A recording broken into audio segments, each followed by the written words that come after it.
बोलो तो बड़ा सुंदर व्यवस्था बा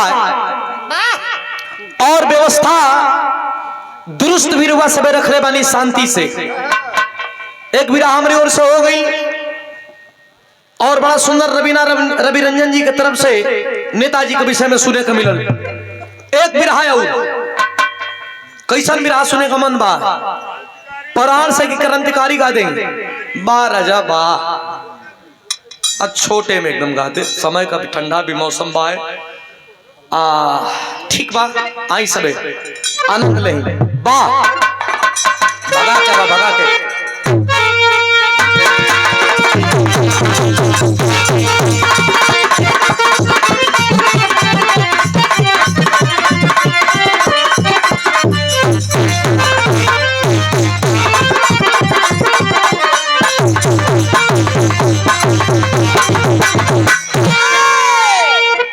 एक बिरहा वाह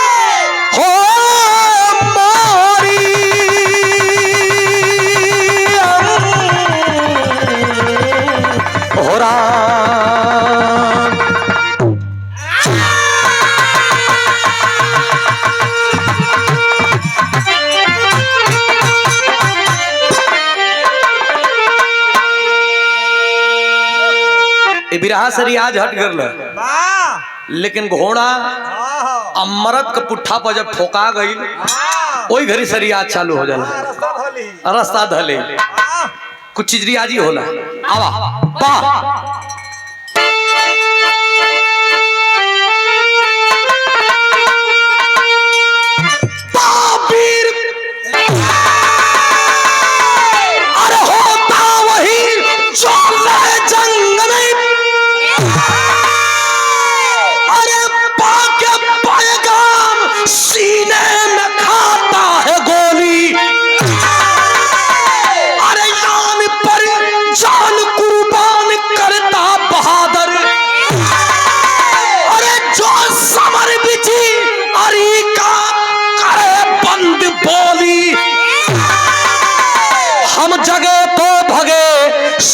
लंदन गए अरे फिर हुई चूक क्यों हम लागू हो गए अरे दोगला पाक माने न करता दोगलपन अब बहुत हो गया हम सजग हो गए।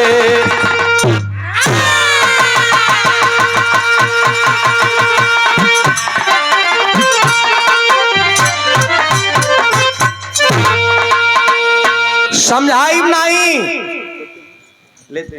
समझाई नहीं समझ गया लोगन चूंकि समझावल जला के जब पहली बेरी बिरहा सुनत होके और वह सबे पहली बेरी बिरहा नहीं की सुनत और वह सबे हमनी के गवावत नहीं हम सोचत नहीं कि हम बिरहिया हम गावत नहीं तो ना आप सब हमें के गवावत नहीं काहे कि हम पहले ही बतले कि हमने के बिरहा में उम्र बड़ा कम बा जैसा हूँ भी उम्र 24-25 बरी 25 तो नहीं 24 चढ़ी काजी तो रोवा सबे गवावत नहीं हमने के गावत नहीं खिंजा आज समझावल जला वो करा के जे नहीं खे जानत ई लोग रग रग जानता बिरहा के जन्मदाता रोवा सबे बानी कव्वाली का टुकड़ा बा मास्टर कैसे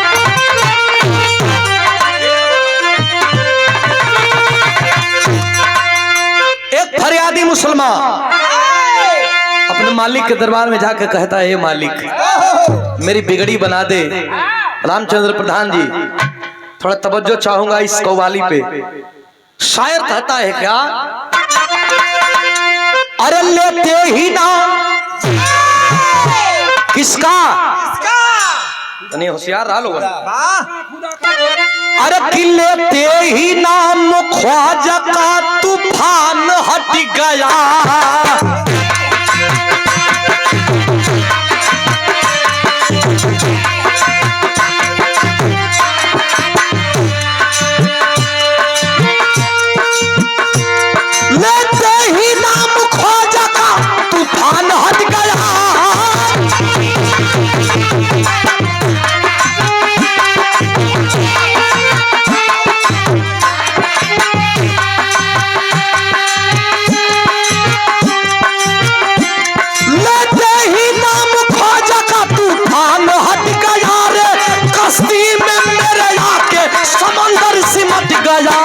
ख्वाजा का करम है, मेरे ख्वाजा का करम है, ये तो ख्वाजा का करम है।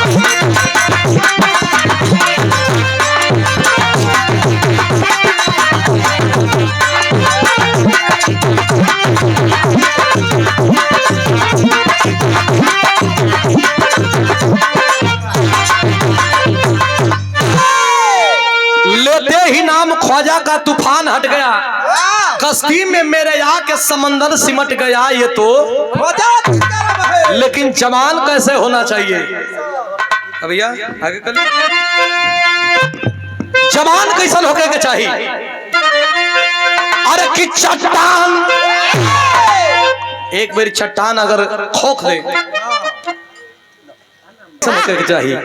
अरे कि चट्टान, अरे चट्टान चटक जाए सिंह के दहाड़ से,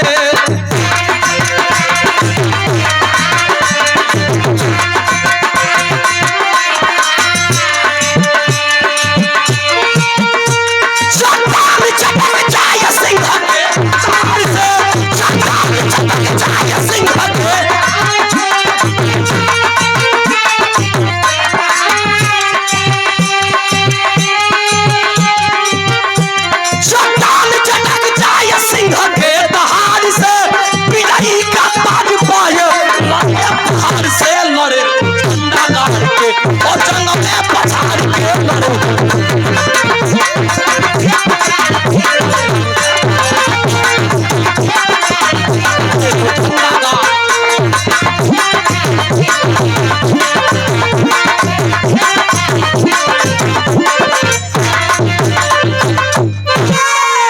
पूरा फौजी बिरजू सिंह का दू बेटवा, कहानी बड़ा रोचक बा। हतना भैया लोग बैठल बनी, कम समय में चलती तक घुमा के ले जाके आजमगढ़ से फिर लालगंज लिए थी, लेकिन भैया लोगों को मांग बाकी तनी बड़ा ठंडा का समय बाद छुट्टी हो गई है, तो आनंद भी मिल जाई, हमें विश्वास बा एकदम कचकचवा भी रस हो।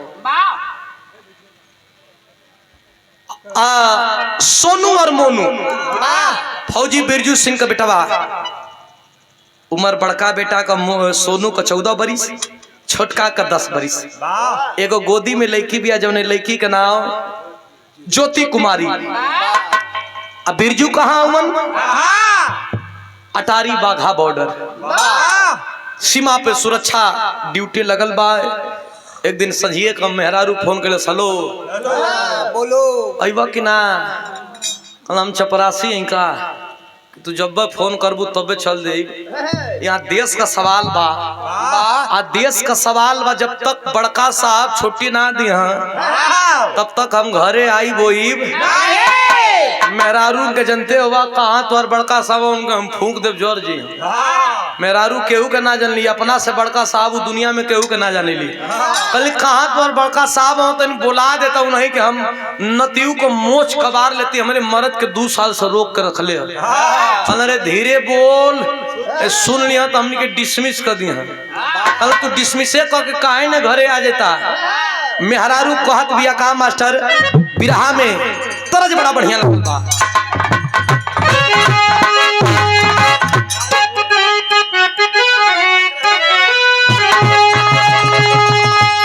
बारे धुन आज तक कई गो धुन आवत बा कि आदमी माई बहन बैठ के सुन ना सकेली, लेकिन हई धुन को कहीं जोड़ा मिलल नहीं। पुरान चीज बड़ा मौके पर काम देला, जैसे में पुरान चाउर, पुरान गुड़, पुरान दारू, पुरान मेहरारू। ई कुल का करेली? नाइकिन के समझावेली का ऐसे डाल, कौन चीज? दाल में नमक काला डाल दी, काला डाल दी। धन्य हो प्रभु। पुरान चीज बड़ा मौके पर काम देला है, पुरान तरज हो बा।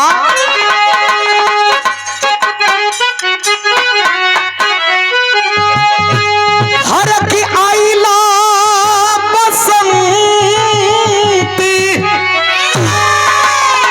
अरे आईला बसंती, अरे उड़े लगा रदी मोरी हो मोरी, अरे देहिया भइल मोरी अरे देहिया भइल बा अरे पियरा देहिया भइल बा पियरा नदी रे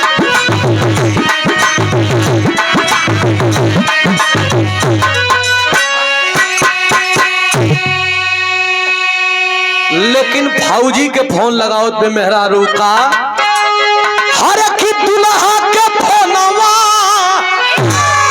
अरे अपने दुल्हा के फोनवा अरे लगवली दुल्ही हो छूटी अरे लेके जाओ घरवा अरे बोलैली दुल्ही हो छूटी लेके जाओ घरवा को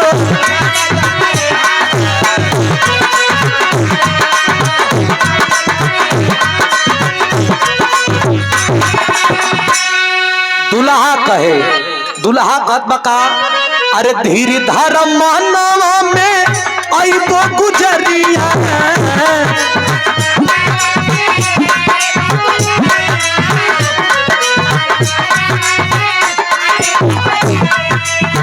सोनू मोनू कैसन बारे सोनू मोनू कैसन बारे सोनू मोनू सोनू मोनू कैसन बारे ज्योति कुमारिया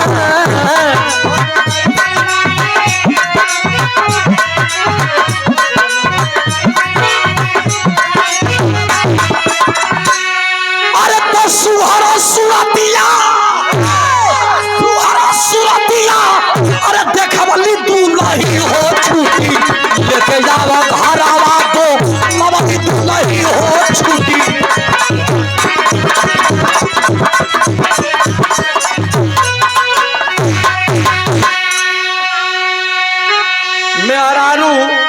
मेहरारू इतना नु तंग कदलस कि मर्द फौजी घरे आ गए।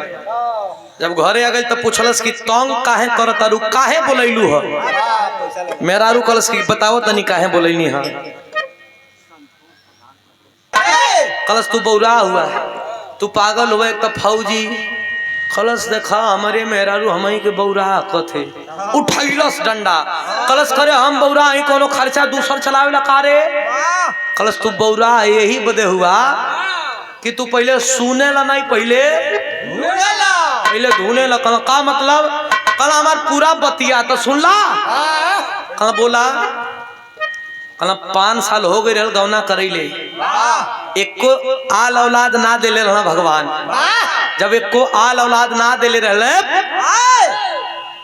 जित्तू बाबा का मझार बाएगो वही जित्तू बाबा का मझार पे जा करके और मन्नत मंगले रहने कि हे बाबा अगर हमार गोदी भर देबा हमार गोदी भर देबा तो जाके दर्शन कराई कहो 2 बेटा 1 बिटिया हो गई कहिया दर्शन करेबा कहना 3 दिन का छुट्टी आई पगली बिहनवे चल तो के दर्शन करा दे सबेर भाई अपने बेटा बेटी का साथे जित्तू बाबा का दर्शन करे बदे वो चलल हम फौजी और फौजी का परिवार हेतना भैया लोगन बिरहा सुनोइया बैठल बनी कैसे चलत हम मास्टर विदेशिया का भाव बा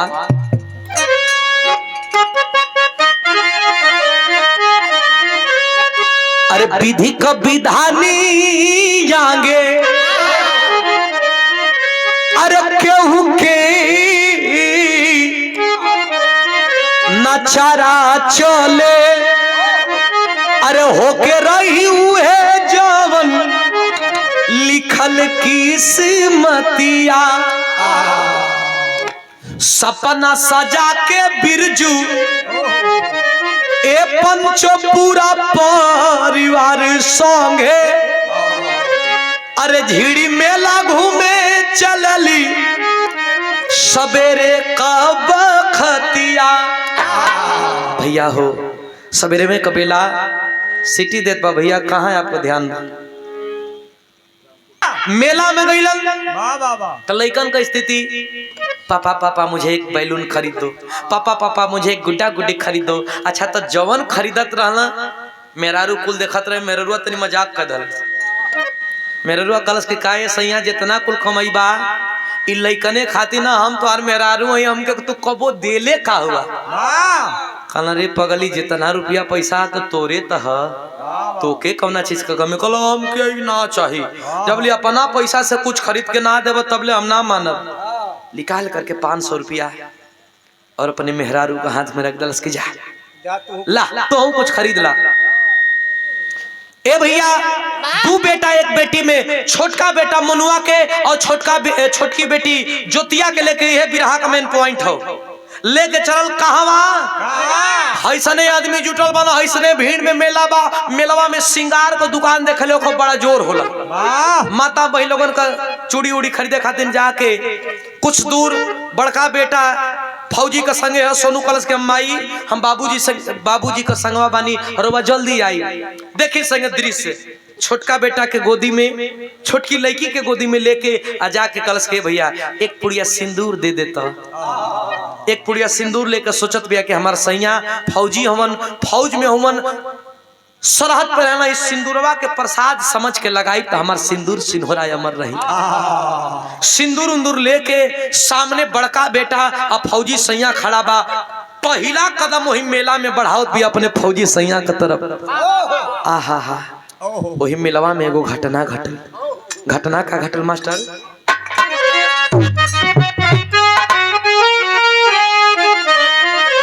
अरे कि तबले भारी भी सब फोटी भाई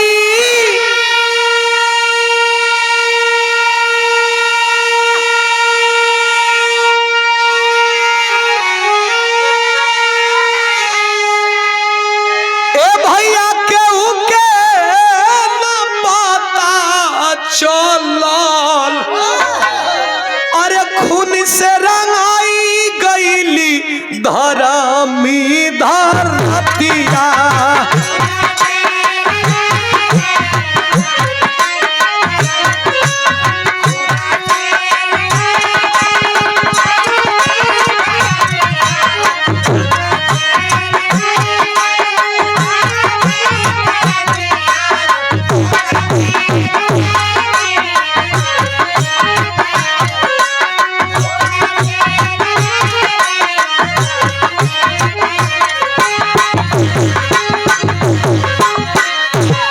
बाबू आप बड़कवा हुआ आप भगवान हुआ आप लोग मालिक हुआ हमन का आपका नौकर रह जाए तनी बात के समझिया जे वही मेला में सिंदूर कीन के एगो गोदिया में छोटकी बेटी ज्योति के एगो गोदिया में छोटका बेटा मनुआ के ले लिया सामने बड़का बेटा या फौजी सैया पहला कदम जो वही बढ़ैला अपने फौजी सैया का तोर तिला धड़ाम से वही मेलवा में बम विस्फोट हो गई। बम विस्फोट इतनी करारा भइलो बाबू कि जे जहे रहे तहे गिरल पड़ल। 1 घंटा के बाद जब औरत का मूर्छा टूटल तो देखलस कि लहू लुहान बेटा मेरा कहीं और गिरा है, लहू लुहान बेटी मेरी कहीं और गिरी है। उठा करके जगा करके जब होश में आई तो याद पड़ल कि सामनवा हमार बड़का बेटा या फौजी सैया रोबत गावत अपने फौजी सैया अब बड़का बेटा के तरफ बढ़ल। जो कदम बढ़ावे हो बाबू केहू का करेजा फट के कहीं और बा, केहू का बाह कटल बा, केहू का गर्दन कटल बा और रोवत गावत वही सामने पहुंचल जहां बड़का बेटा और फौजी सैया के खड़ा करेले रहल। पहुंचल तन वहां बेटा का पता हो न फौजी सैया का पता है और रोवत में रोवत रोज सवेरे से सांझ हो गई वही मजार पे जा करके आंचल फैला देती है। बाबा बाबा मत देना रुपया पैसा, बाबा मत देना धन दौलत, बाबा मेरे गोद में मेरा सिंदूर और मेरा बेटे को डाल दो बाबा। आंचल फैला करके वो औरत कहती है क्या रोवत में कहत में कि मिलावा में से नूरावा। इतना भैया लोग जुटल बनी एक सुहागन अभागन के रूप में कह रही है क्या मिलावा में से नूरावा, मिलावा में से नूरावा मोरे हेराई गइलिए बाबा, मोरे हेराई गइलिए बाबा।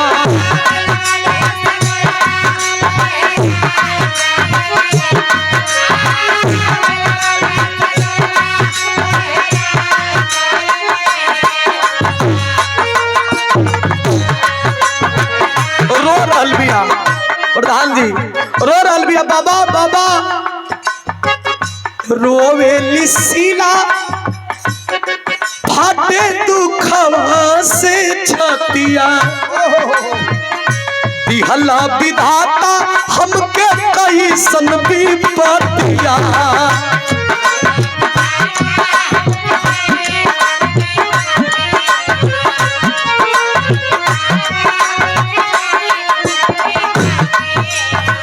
सुख के सगरवा सुखाई गइल बाबा सुख के सगरवा सुखाई गइल बाबा ए बाबा खोजत खोजत सवेरे से सांझ हो गई रात हो गई फौज का भैया लोग ना कल बहनी अरे जे मरल उतई जे लौकत है जे जीही ओकर पता घरे पहुंचा देवल जाई यहाँ से हट जाना तो फिर कब बमबारी हो जाई केहू के पता नहीं खे घरे आवल गई अब तो एक बेटा छोटका छोटकी बेटी रह गई आप लोग बतावे हो बाबू कि दुनिया में मरल संतोष है लेकिन हेराइल संतोष जे मर गई आदमी करेजा पर पत्थर रख के संतोष कर लेना कि अभी यहाँ नहीं लेकिन जे हेराला ओकर तक काट याद किरकेला कि यहाँ कि ना यहाँ कहाँ हुई कौने हाल में हुई एक दिन बीतल 2 दिन बीतल 3 दिन बीतल 1 सप्ताह बीतल गांव घर का लोग आके कह लगन कि जे मर गई ओकर तेरे ही ना करबू का कला मार सैया यहाँ काहे ऐसे कहता नहीं सबे कल जेके आयोला रही वो आ गई रही जे मर गई लोग कहते रही करे तोर 14 बरिस का लड़का तोर जवान होखल लड़का और तोर सिंदूर धोआ गई तू पगला गई लड़का अरे तोरे पल्ले एगो छोट बेटी है ना तोरे एगो छोट बेटा है ना वही के पलिए खेये तेरा ही कदम नहीं था आत्मा भटकेला ये पंचो तेरा ही कदलस धीरे धीरे धीरे धीरे समय बीतल समय कितना बीतल 10 बरिस छोटका बेटा 10 बरिस का रहल और छोटकी बेटी 6 बरिस का तो 10 छोटका बेटवा 20 बरिस को हो गई और छोटकी लड़किया 10 बरिस के बाद 16 बरिस का हो गई लड़का कहीं से घूम के आवत रहल सवेरे का समय हो माई आंख में आंसू भर के और रोवत बिया लड़का पूछलस माई काहे रोवत है कलस तोर बाप का याद ताजा हो गई तोर बाबू हमके कुछ कले रहे का कले रहा माई तोर बाबू कले रहा कि अगर हमार 2 लड़का में से एक लड़का के फौजी बना दी है बड़का बेटा तो हमार वही मिलवे में मर गई बाबू तो ही बचल हुआ बुढ़ौती का सहारा हीरा तो के कैसे सरहद पर भेजी हो बाबू तू बुढ़ौती का लाठी हुआ कलश ठीक बारे माई तोर बुढ़ौती का लाठी मही हई एगो तू माई हई लेकिन एगो धरती माई का भी संतान हई करे बाप मर गई हमार अब बाप का सपना हम ना पूरा करब हमारे जैसा नालायक बेटा भी कहीं हुई का जब हम सपना ना पूरा करब तो दूसर के पूरा करी आँख का आंसू पोछ ले माई तोर आँख का आंसू को सौगंध बाप का बदला चुकाई अब बाप का बदला एक एक दुश्मन से चून चून के ले कहलस का मास्टर तेहन गरम होत बा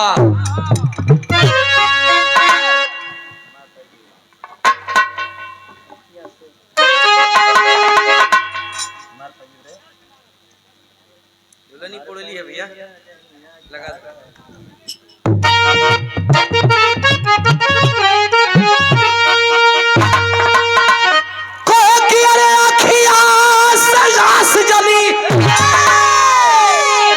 आँख से आंस बहावेलू माई काहे रोवेलू तनी लड़का दहाड़ के कलश जवानी 20 बरिस का चढ़ल अब माई रोवत बिया कलश की आंख पोछ ले बेटा जवान है बाप का बदला पूरा करी क्या कहे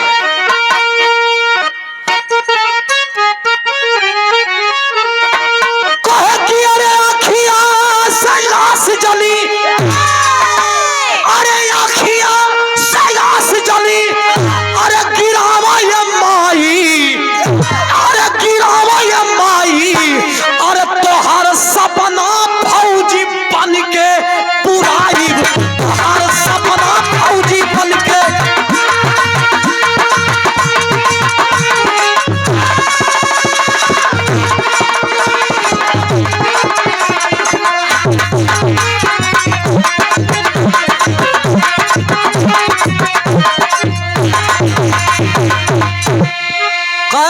सपना फौजी बन कहना हम बनब। माई रोकत है, छोटकी बहनी आया के कल ठीक ठीक भैया हम तोरे संगे ही कहे का। अरे मोलू के ज्योति अरे पगली कलाई में राखी, अरे भैया या बाबू के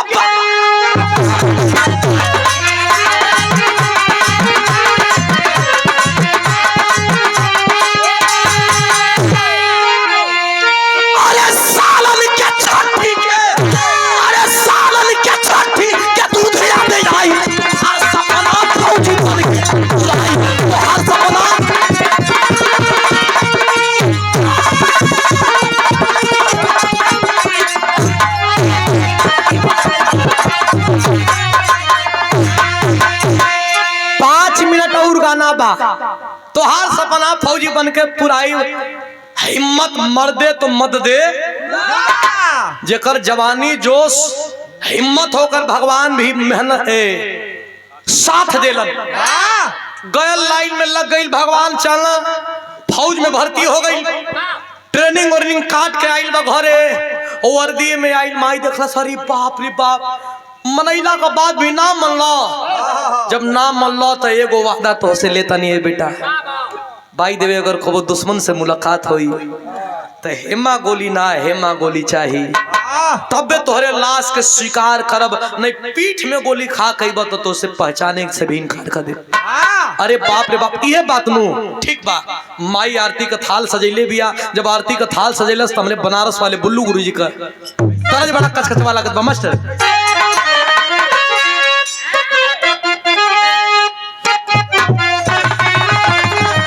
स्वर्गीय रामदेव गुरुजी में स्वर्गीय बुल्लू गुरुजी में भी रहा हो खै। प्रधान जी आप तो वो जमाने से भी रात सुनत पानी सबे, हम तो नया नया है जा। तो स्वर्गीय रामदेव गुरुजी तनी टाइट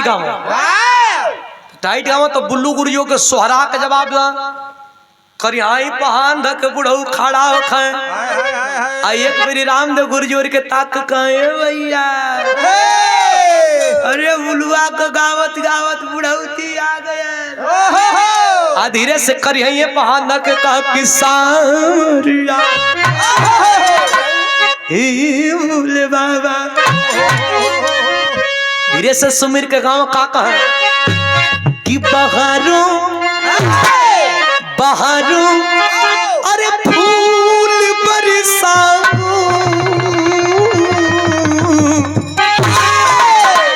गुरुजी अरे बहारो अरे फूल बरसाओ मेरा आया है।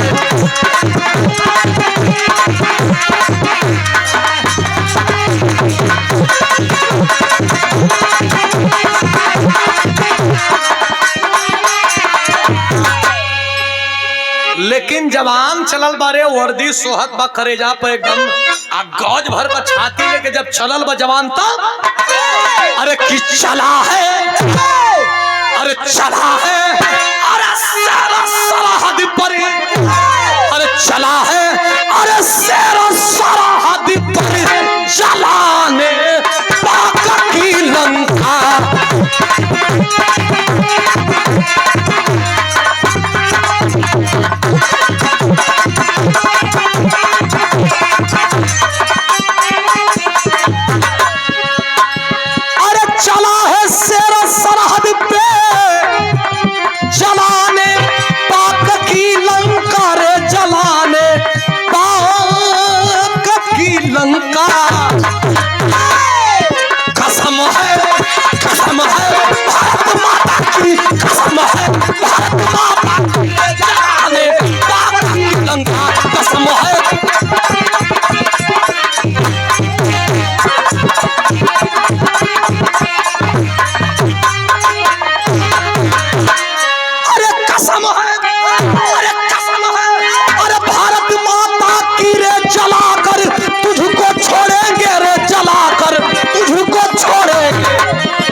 के बेचैन भैया वीडियो कॉल पर देख ए भैया चला है जोश भर करके जलाने पाक की लंका चल दिया जवान तो तेरी भाव मास्टर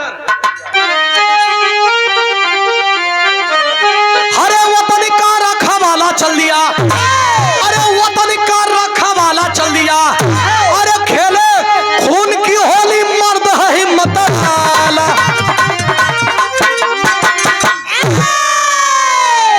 परवाह मौत का कर न सका अरे परवाह मौत का कर न सका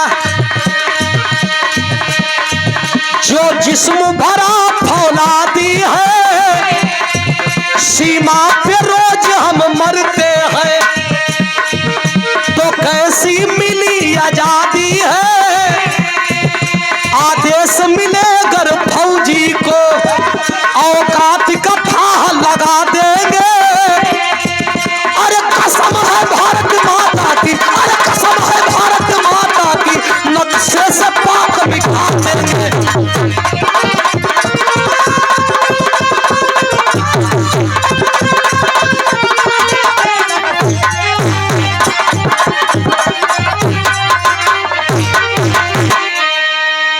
जवान सरहद पे पहुंच के कहता है कि आदेश मिले अगर फौजी को औकात का था लगा देंगे सरहद पकड़ के हमें खुली छूट कहां दी जाती है हमारे पास हथियार भी है हमारे पास ट्रेनिंग भी है हमारे पास अचूक निशाना भी है लेकिन फौजियों के पास है नहीं तो आदेश अगर एको गोली का हिसाब देवे के परत बा साला 2 कौड़ी का पाकिस्तान आता है कलेजे पे गोली चला करके चला जाता है और हमारे हिंदुस्तान के जवानों के हाथ बांध करके और रिवाइवल धराया गया है क्या लड़ेंगे अगर कोनो पक्षी के ओकर परे बांध के ओकर पंख बांध के कदा उड़ी तो कितना उड़ी भैया वो है हाल हमारे हिंदुस्तान का फौजिन का बा और रोज मारे जा रहे हैं और रोज लाश आ रही है काहे आ रही है पता है क्योंकि आपका बेटा या आपका भाई या आपका भतीजा फौजी बनता है किसी मंत्री और किसी मिनिस्टर का बेटा बनता तो पता चलता जाकी पाव न फटी बिवाई ताकि जानी पीर पर आई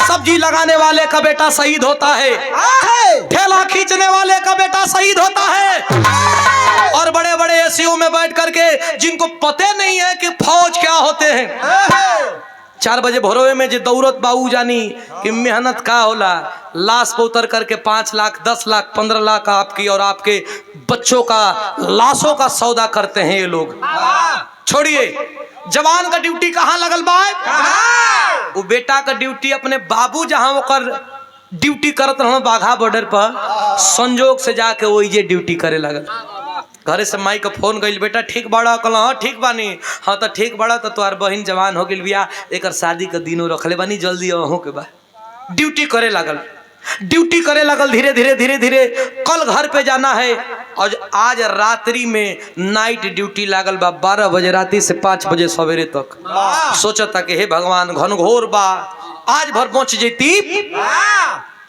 बच जेती तो कल बहन का डोली उठावे के बाद लेकिन 12 बजल 1 बजल 2 बजल जब 3 बजे रात भयल तब भइल का मास्टर पहपट में लिखल गई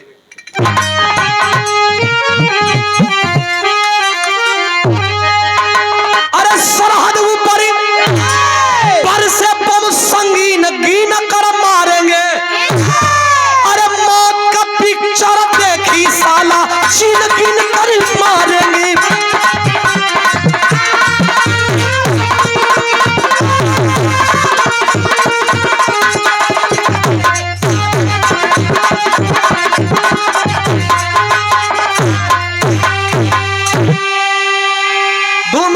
अरे सीमा पे तैनात है मोनू देखला 3 आतंकी हो अरे कट बंधे को काट के दौड़े जैसे दौड़े भंगी हो देखलस कहा कि 3 गो आतंकवादी 3 बजे पाकिस्तान से हिंदुस्तान में हेलत हम कलस ला जवने का डर ला तवने हो गई काल बहिन का विदाई है 3 गो आतंकवादी कर ले दौड़ा लाओ थो बड़का बड़का दाढ़ी बार बड़ैले हिंदुस्तान का सरहद में एंट्री करत हूँ कुल जब एंट्री करत हवन चढ़ा के मैगजीन और ठोक के पुट्ठा कलश की आप बर्दाश्त नहीं। माई कहले रहल कि दुश्मन जब भिड़ी है तो बाप को बदला चुकई है, आज बाप को बदला हने सारे से उठावल जाए। ए भैया और से आवत हम आतंकवादी और हिंदुस्तान का सरहद नजदीक आ रहल बा, छिपल बा कि अगर तनको उल्लंघन भई तो मारत तड़ाक से। उल्लंघन का तो हिंदुस्ताने में हिले खातिर साले होते हुन, आज वहीं पहला पैर डलना सा ताला का भाव मस्टर कैसे चले।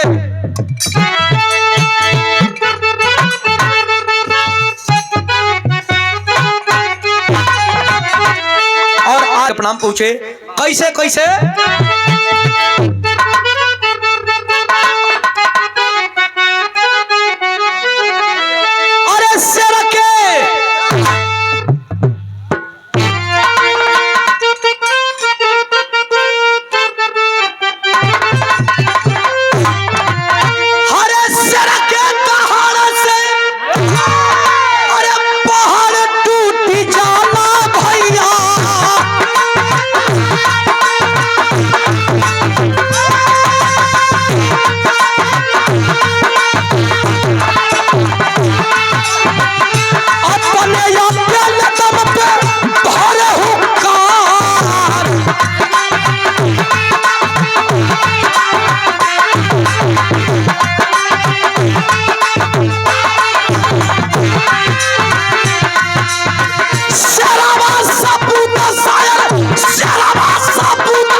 भैया जब वही हिंदुस्तान में घुसल तीन आतंकवादी में से एक आतंकवादी के ठोक के वही बिरजू का लड़का मोनू फौजी मारला, तर तर तर तर पूरा मैगजीन खाली हो गई। जब मैगजीन खाली हो गई गोली का आवाज हिंदुस्तानी फौजी सुनो, अरे बाप रे बाप, लगता है मुठभेड़ हो गया, लगता है मुठभेड़ हो गया। कहाँ गोली चली? हिंदुस्तान का फौजी अइलन, पता लगाओ तो तीन गो आतंकवादी के घेर के खड़ा बा, घेर के खड़ा बा। कल साहबा लोगन तो लोगन ना आइबा तब वो अकेले हम कफियर लिए टार्च भरे लगना। एगो के देखला से दाढ़ी बढ़ल बा, बाल बढ़ल बा, बूढ़ बा, क्या नाम है, क्या नाम है? तो खून बहुत बतावे के स्थिति में नहीं खे। दूसर का कहन गई टार्च बरलस, ओ को दाढ़ी बढ़ल बा, यहाँ कतार लगल बा, यहाँ कटबंधे कतार लगल बा। तीसर का कहन बरलस तो लड़का ना लड़की रहल, लेडीज रहल। सोच में पड़ गया कर्नल, जहां हिंदुस्तान में घुसपैठ करने के लिए नए नए तरकीब अपनाए जा रहे हैं, अब तुम लोग इतनी हद तक गिर गए हो कि लेडीजों को लेकर आ रहे हो हिंदुस्तान में, अब लेडीजों को लेकर आ रहे हो आतंकवादी वेश में।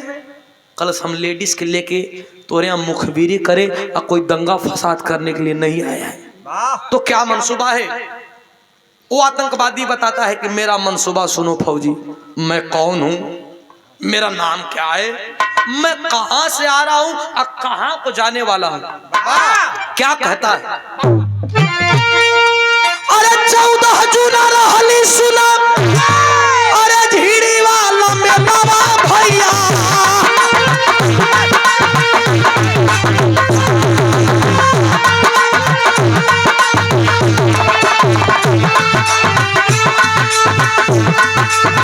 घूमत रहनी संगे लेके पूरा परिवार।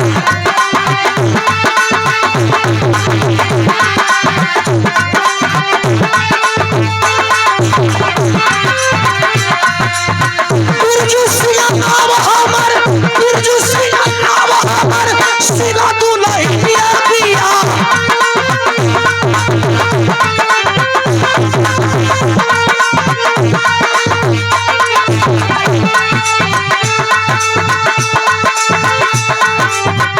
छोटिया सनू मन गोदी के दुला,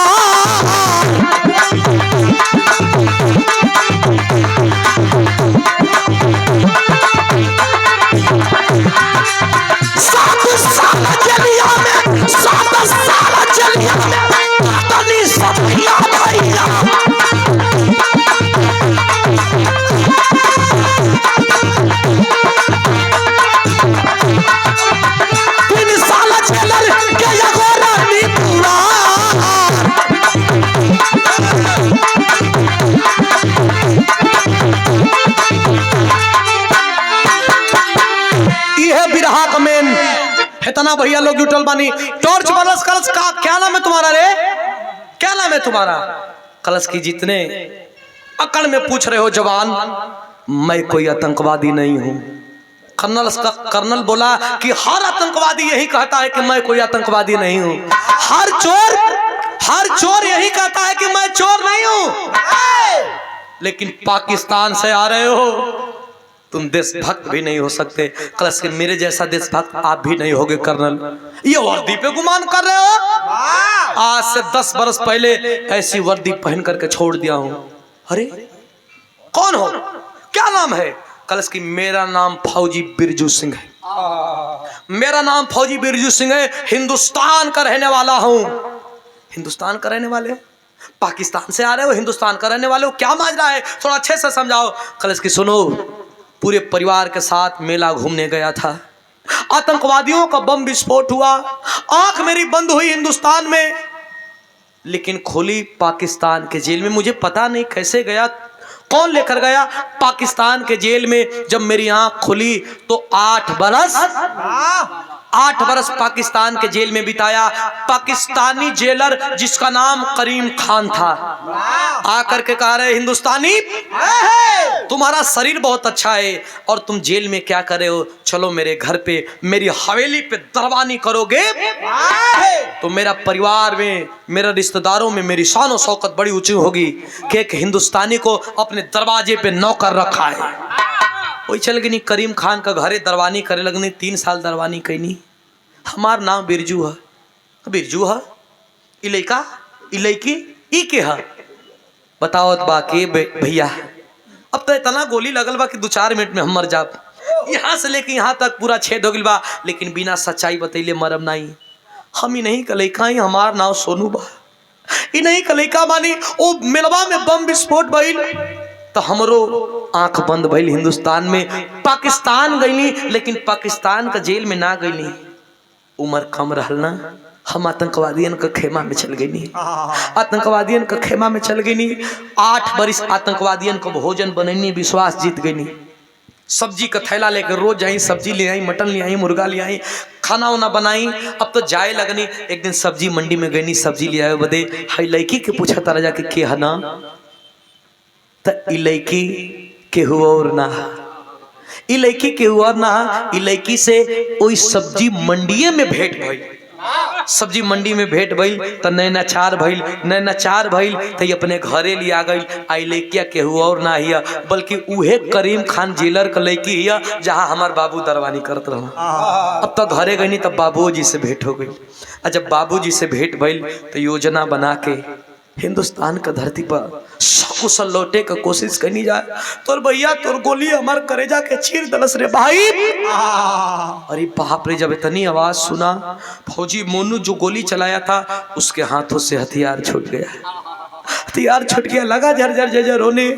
भैया भैया हमके माफ कर दो भैया, तोहार सपना पूरा, बाबूजी का सपना पूरा करे खातिर नहीं ली शराब पे। हमके का पता रहल कि एक भाई कहाँ से एक भाई को जान चल जाई। तुम कौन हो भाई? पूरी बात बताया कि मैं कोई और नहीं बल्कि मेला में का छोटा भाई तुम्हारा मोनू हूँ। अरे बाप रे बाप, जब इतनी बात पता चलो भैया, करेजा से लगा के पूरी बात को बताया कि माँ बहन की शादी तय की, आपको चलना पड़ेगा। कलश के इतना गोली लगले के बाद केहू जिए ला रे भैया। जे ही कलेजे से सटाया, सोनू इस दुनिया को छोड़ करके चला गया। दूसरे दिन लाश जब घर पे आई है, पूरा परिवार के लोग एकत्रित हैं, बहन का शादी हो रहा है। लाश जब आई तो बुढ़िया माई का कलेजा कांप गई हो बाबू। जब बुढ़िया माई का कलेजा कांप गई, जाके झरझर झरझर रोवत बे अपने बेटा का लाश जब देखलस। कलश के हम तो खुश बनी कि हमारे बेटा के लेके आ गिला, हमारे पति के लेके आ गिला, लेकिन यह लाश लिया बेटा। कलश माई रोवा मत। कलश रोई ना, लेकिन एगो सवाल का जवाब तो के देवे के होई। का कहे भैया?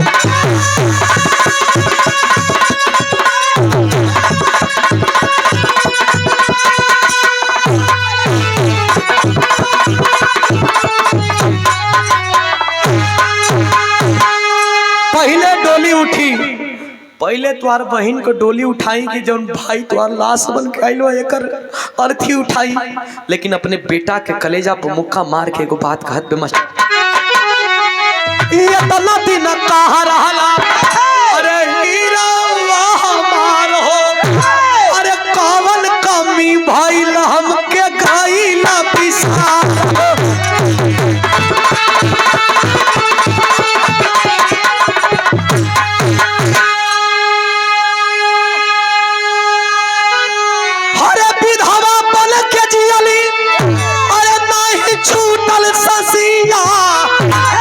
पहले डोली उठी की अरथी बाजल गम का बसिया। गांव घर के लोग समझेला कि ये बेनी जे जहां गइल वहां गइल, एक तरफ बेटी का विदाई भइल, एक और बेटा का विदाई शमशान घाट पर भइल। समस्या वो नहीं, समस्या ये है कि फौज में जाने पे 1 इंची आपका भाई आपका बेटा 1 इंची क्या 1 सेंटीमीटर कम रहेगा तो वो भर्ती नहीं हो सकता है।